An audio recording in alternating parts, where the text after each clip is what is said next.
Howdy folks, this is Jethro, and Lugnut. and it is the 4th of July. Happy 4th of July to everybody out there in the modeling community. Hope y'all are doing well and hope y'all are having a good day so far. It's mid-morning here, or late morning here, and we got smoker smoking. Indeed. We're at 220 degrees there. That's about perfect. And ribs are already in aluminum foil. I do that to keep them from drying out too much. Let them go for about an hour or hour and a half open, and I wrap them up. So we're just going to keep going for mid-afternoon. And as for the rest of the time, since we're doing a lot of waiting, as promised, next on the bench is this Revell 2000 Chevrolet Monte Carlo as piloted by Dale Earnhardt. And this kit is, if I can get it off with one hand, courtesy of our old friend, Old Tom, Rambler69 here on YouTube. He gave me this kit, gosh, it's been a few years ago. Yeah. I might have been either at PamsCon or JaxCon. One of the conventions we met up with him.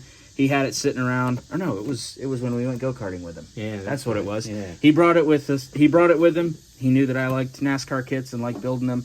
He said he had it in his garage for a while, so he wanted to give it to me so I could get it built. And as promised, it's going to be a Dale Earnhardt kit. So that's going to be the next on the bench. That's what we're working on right now. We're going to get it open out of the plastic wrap and get some paint laid on it so I can get to building. So yeah, this will be my first Revell labeled kit, although I believe by this point it was pretty much just the same monogram kit with a different name on the box. But either way, the last monogram kit that I built of a NASCAR car was a decade older than this one, so interesting to see what progress they made in 10 years, just about, 8 years.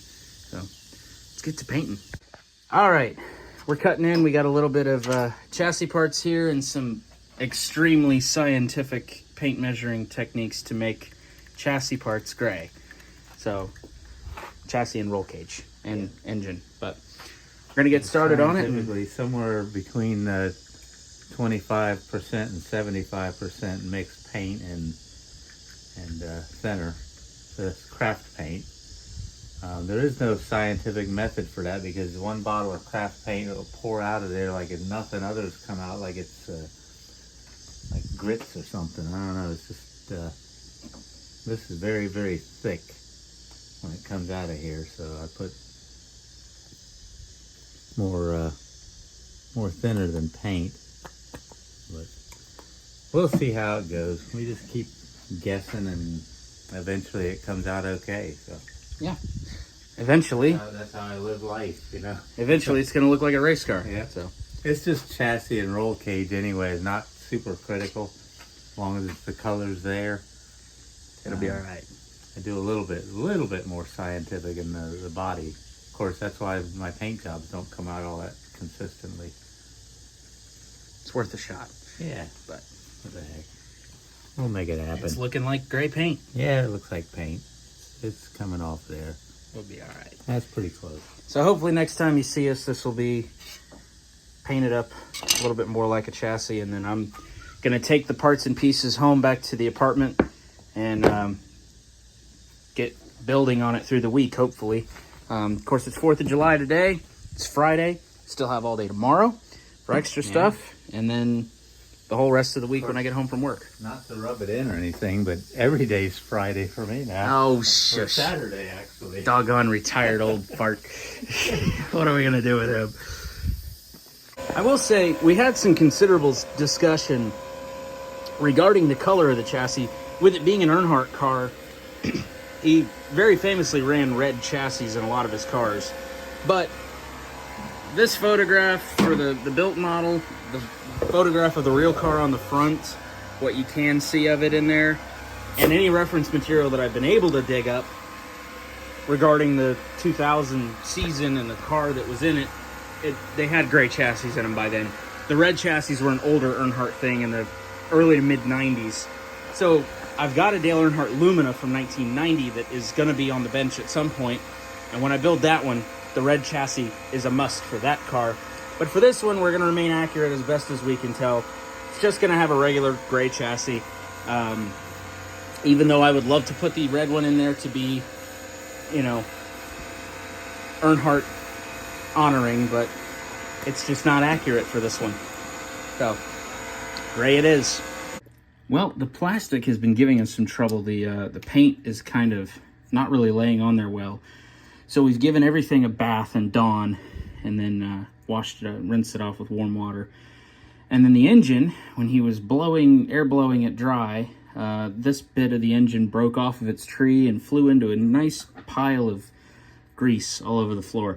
So I came back and washed it back off. I'm now going to glue the engine together, the halves of the engine together, and just ram a toothpick in the transmission side of it and just paint it all as one piece. I've had better luck doing that than I have with keeping the engine halves on the tree.